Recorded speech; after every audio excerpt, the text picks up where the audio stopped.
તો સુરતમાં સરકારી આવાસ ભાડે આપનારાઓ સામે સુરત મહાનગરપાલિકાએ ખાસ ડ્રાઈવ હાથ ધરી છે। પાલિકાની ટીમ દ્વારા અલગ અલગ ઝોનના આવાસોમાં તપાસ કરવામાં આવી રહી છે। સરકારી આવાસ ભાડે આપ્યા હોવાનું સામે આવશે તો પોલીસ ફરિયાદથી લઈને આવાસ પરત લેવાની કાર્યવાહી કરવામાં આવશે। તપાસને પગલે કેટલાક ભાડુઆત મકાન બંધ કરી અન્ય સ્થળે જતા રહ્યા હોવાનું પણ સામે આવ્યું છે। પાલિકાની ઝોન વાઇઝ ડ્રાઈવને પગલે સરકારી આવાસ ભાડે આપનારાઓમાં ફફડાટ જોવા મળી રહ્યો છે।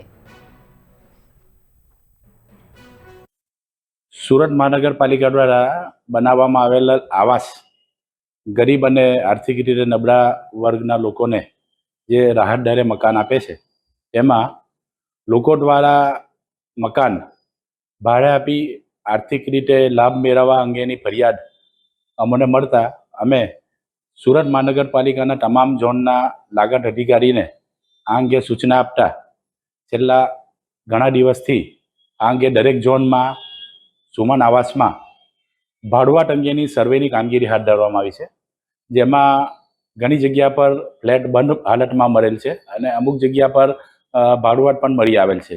જે અંગે ભાડુઆત પર સુરત મહાનગરપાલિકાના નીતિ નિયમ મુજબની કાર્યવાહી કરવામાં આવી છે।